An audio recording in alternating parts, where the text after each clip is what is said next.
छोड़ता है, लेकिन निर्गुण के माध्यम से कबीर साहब जी बतलाते हैं कि सब दिन होता न एक समान, सब दिन होता न एक समान, सब दिन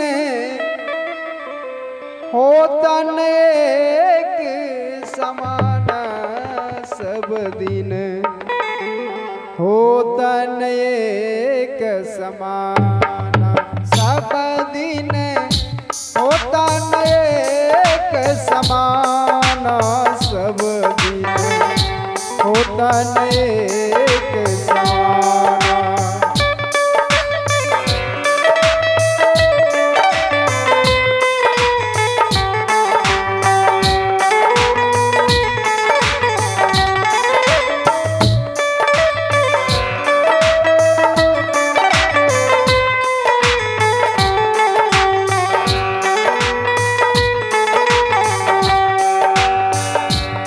बदलाते हैं और करेंगे। एक दिन राजा हरिश्चंद्र जी कंचन भरे खजाना जी, कंचन भरे खजाना। एक दिन राजा हरिश्चंद्र जी कंचन भरे खजाना जी, कंचन भरे खजाना।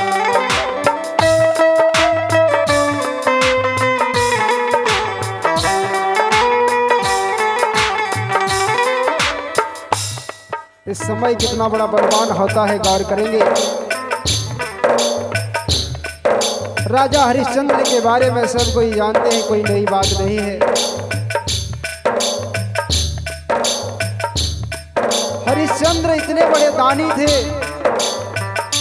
और दानी से पहले सत्यवादी राजा हरिश्चंद्र थे। सत्यवादी राजा हरिश्चंद्र, सत्यवादी किसको कहा जाता है, गौर करेंगे। जो अपने जीवन काल में कभी भी भूल से भी झूठ नहीं बोला करते, ऐसे प्राणी को सत्यवादी कहा जाता है। ऐसे ही राजा हरिश्चंद्र अपने जीवन काल में कभी भी झूठ नहीं बोला करते,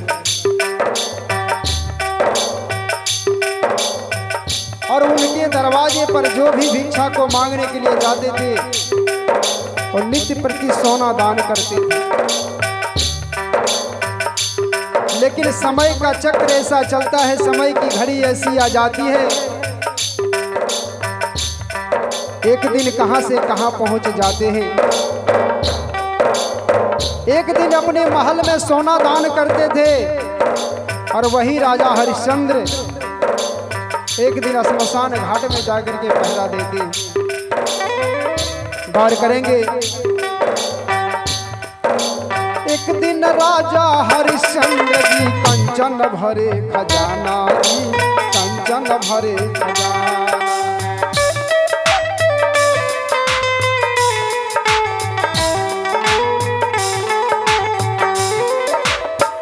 एक दिन भारे तुम घर पानी, एक दिन भारे घर पानी, मोरे घाट की पयाना, सब दिन होता न एक समान, सब दिन होता न एक समान, सब दिन होता न एक समान।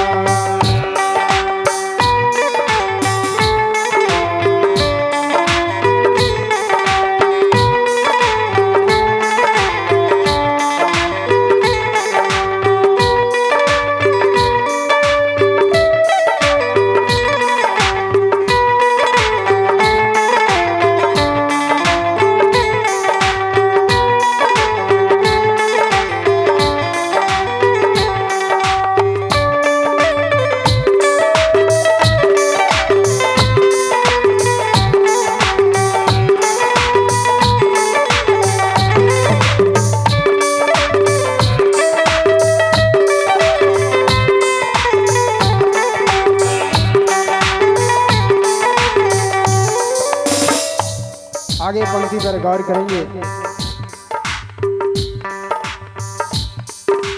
एक दिन राजा रामचंद्र जी चढ़ के जात विमाना जी, चढ़ के जात विमाना।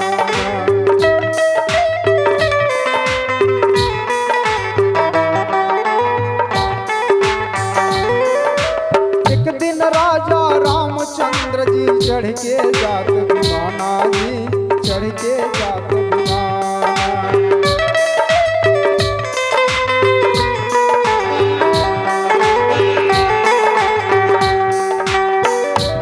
भगवान श्री राम के बारे में सब कोई जानते हैं। उनको राज्य अभिषेक होने वाला था, लेकिन भगवान होते हुए भी उनको समय ने नहीं छोड़ा। अब कहेंगे कैसे नहीं छोड़ा समय ने? मां कैकेयी के द्वारा उनको भी 14 वर्ष का वनवास हो जाते हैं। जब उनको 14 वर्ष का वनवास हो जाते हैं और इधर राजा दशरथ जी भी अपना प्राण को त्याग देते हैं, लेकिन गौर करेंगे मां कैकेयी के द्वारा क्यों उनको वनवास मिलता है। मां कैकेयी रूठ करके कोप भवन में चली जाती है। पहले के युग में एक भवन हुआ करता था, अगर किसी को भी रूठना है तो उस भवन में चली जाती। उसका नाम था कोप भवन।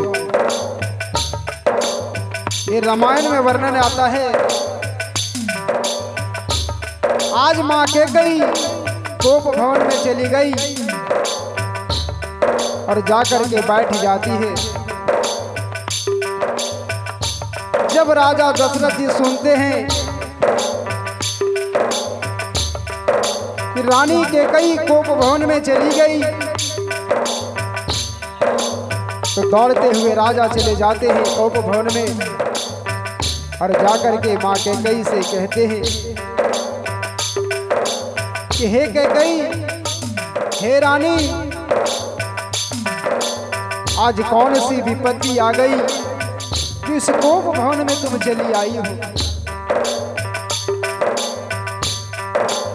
मां कैकेयी कहती है कि हे राजन, आपने मुझे तो वरदान दिया था, वह वरदान मुझे लेने का वक्त आ गया है, समय आ गया है। वह वरदान कौन सा मांगती है, गौर करेंगे। राजा दशरथ जी कहते हैं कि कौन सा वरदान लेने का समय आ गया, मांग सकती हो, मांग लो। मां कैकेयी कहती है कि भगवान श्री राम को 14 वर्ष का वनवास हो जाए और हमारा जो सुपुत्र है भरत बबुआ, उनका राज्य अभिषेक हो जाए।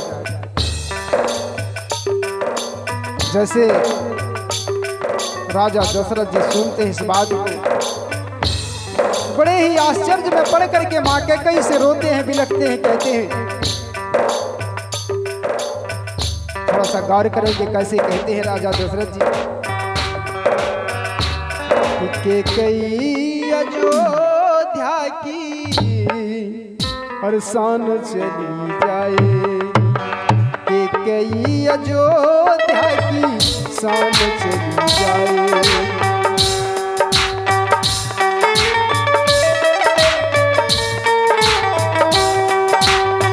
कैकेयी अयोध्या की शान चली जाए।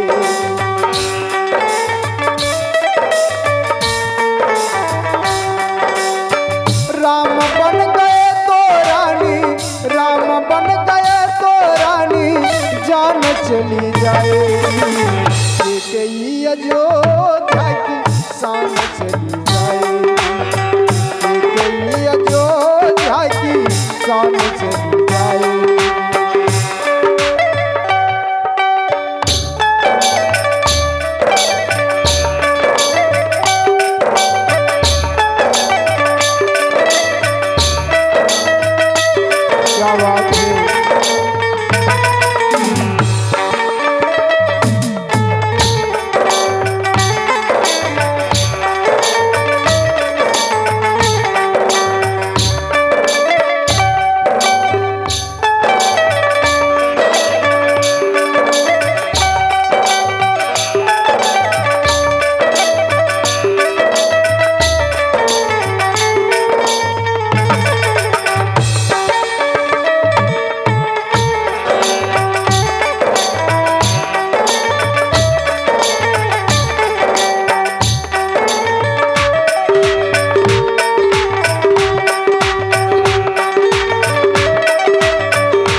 राजा दशरथ जी माँ कैकेयी से कहते हैं, कहे कैकेयी तूने कौन सा वरदान को मांग लिया?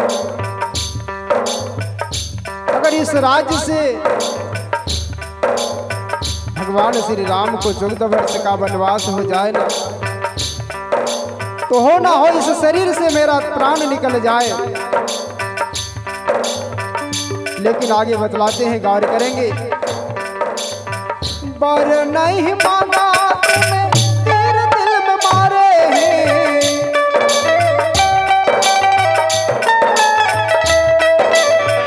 बर नहीं मांगा तूने तेरे दिल में मारे हैं, बर नहीं मांगा तूने तेरे दिल में मारे हैं, तेरे दिल में मारे हैं।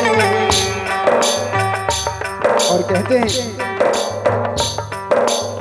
राम बन गए तो रानी, राम बन गए तो रानी जान चली जाएगी, राम बन गए तो रानी जान चली जाएगी, कैकेयी अयोध्या की शान चली जाएगी, कैकेयी अयोध्या की शान चली जाएगी।